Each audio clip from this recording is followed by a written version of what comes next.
देखो, साधारण ब्याज या चक्रवृद्धि ब्याज जब हम पढ़ते हैं, साधारण ब्याज या चक्रवृद्धि ब्याज पढ़ते हैं, इसका बेसिक कॉन्सेप्ट में चलोगे तो अलग तरीके से पढ़ते हैं। लेकिन साधारण ब्याज और चक्रवृद्धि ब्याज में जो अक्सर कंपटीशन में क्वेश्चन आता है, तो उसको बनाने के लिए हमको अलग तरीका अपनाना पड़ता है।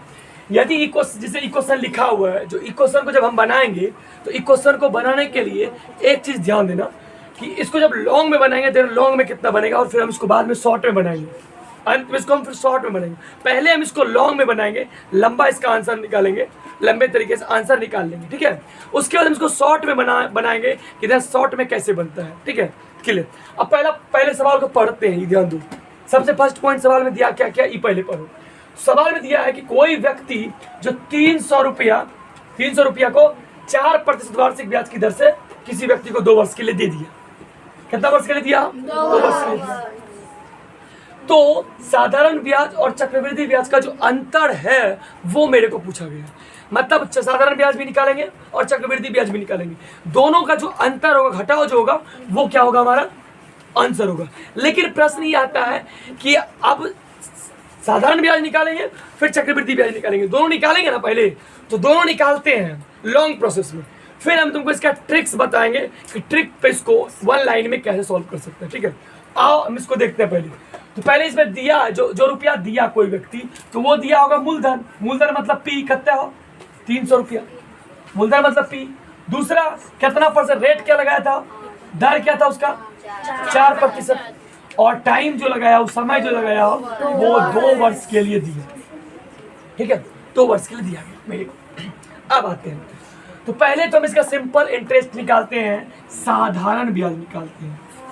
तो साधारण ब्याज निकालना बहुत आसान है, हम लोग शुरू में सूत्र जानते हैं। साधारण ब्याज हम निकाल लेते हैं, तो P into R into T बटे 100, मूलधन गुना दर गुना समय बटे 100, ये तो हमारा हो गया। तो ये तो निकालना आसान है, ये तो इजी तो निकाल लेंगे, क्योंकि 300 दिया हुआ था, 300 गुना 4 गुना 2 बटे 100, 2 शून्य 2 शून्य खत्म, 4 दूना 8 8 24 रुपया निकल गया मेरा हो ब्याज। कौन ब्याज? साधारण ब्याज, सिंपल इंटरेस्ट। तो साधारण ब्याज कितना गया? 24। अब निकालेंगे हम इसका चक्रवृद्धि ब्याज, कंपाउंड इंटरेस्ट।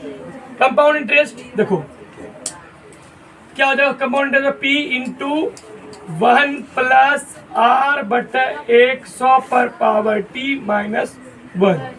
P कितना दिया हुआ है 300 इंटू 1 प्लस 4 बटे 100 पर पावर 2 माइनस 1, 25 चौका 100, कितना गया 300 इंटू 1 प्लस 1 बटे 25 का होल स्क्वायर माइनस 1, 300 इंटू जोड़ कितना हो जाएगा 26 बटे 25 माइनस 1, इसका होल स्क्वायर लघुत्तम लेंगे तो 300 इंटू 76 बटे 625 माइनस 1, फिर इसका था 300 लघुत्तम लेंगे 625, 76 माइनस 625 आ जाएगा 300 गुना 51 बटे, फिर 25 के टेबल से कटा देंगे 25 बार में 12 बार में, 600 गुना हो जाएगा 12 बटे 25, इसको भाग देंगे 24.48। ये चक्रवृद्धि ब्याज तो हम निकाल लिए, इस तरीके से तो हमको निकालने के लिए आता है। अब मैं जो क्वेश्चन पे हम उस पर आते हैं। तो ऐसे करके यदि हम मान लो एग्जामिनेशन में 1 नंबर मिलेगा हमको, टाइमिंग 1 मिनट है, तो इतना लंबा यदि क्वेश्चन बनाएंगे तो क्या होगा। अब हम आते हैं ट्रिक्स पे, इसके ट्रिक्स पे। अभी ध्यान ही भी रखना, ये उसी के लिए सत्य है जो 2 वर्ष के लिए हो, 3 वर्ष के लिए सूत्र थोड़ा चेंज हो जाएगा, और 2 वर्ष और 3 वर्ष के लिए होगा, 1 वर्ष का तो जरूरत पड़ता नहीं। तो 3 2। अब देखो ट्रिक जो हम लिख रहे हैं वो थोड़ा सा ध्यान देना। जब यदि ये तो तुम्हारा हो गया सोल्यूशन, पूरा हो गया कंप्लीट। अब हम इसको थोड़ा सा ट्रिक पे बनाते हैं, आंसर देखना। अच्छा पहले अंतर नहीं निकाले, पहले अंतर निकाल लेते हैं। तो अंतर कितना हो जाएगा, चक्रवृद्धि ब्याज कितना है 24.48 माइनस साधारण ब्याज कितना 24 था, अभी घटा का गया 0.4। ये हमारा अंतर है चक्रवृद्धि ब्याज और साधारण ब्याज का। अब इसको हम शॉर्ट फॉर्म में एक बार में आंसर निकाल के आते हैं। आ जाओ, पॉइंट हमारे पास है कि 2 वर्ष के लिए होना चाहिए, शर्त ये है कि 2 वर्ष के लिए।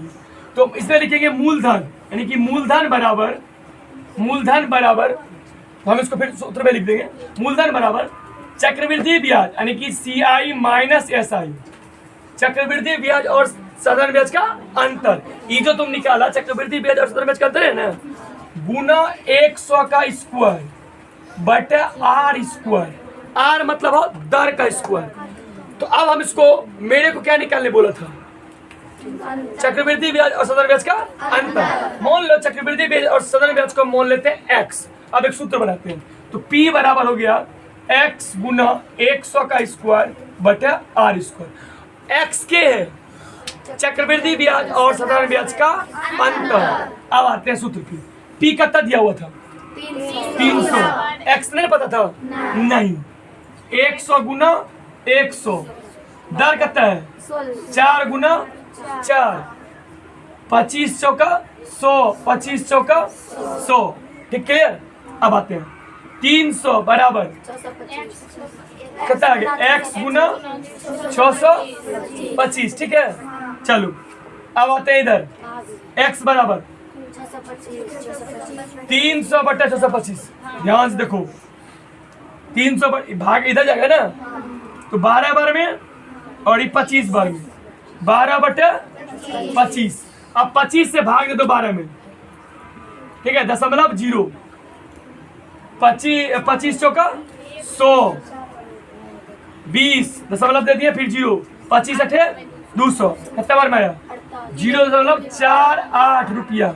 एक्स के था, एक्स कौन था, चक्रवृद्धि ब्याज और साधारण ब्याज का अंतर। चक्रवृद्धि ब्याज और साधारण ब्याज का जब अंतर निकालना हो तो ट्रिक्स पे ऐसे बनाएंगे, ठीक है। जो क्या लाइन में बनाया गया, पहले इससे पहले कितना लाइन बनाया गया था, ये है सवाल बनाने का तरीका। कंपटीशन में इसको ऐसे ही बनाते हैं, नहीं तो लंबा बनाने लगोगे तो लंबा टाइम लगेगा, ठीक है, समझ में लो। नेक्स्ट किसी दिन और दूसरा चीज बताएंगे इसमें।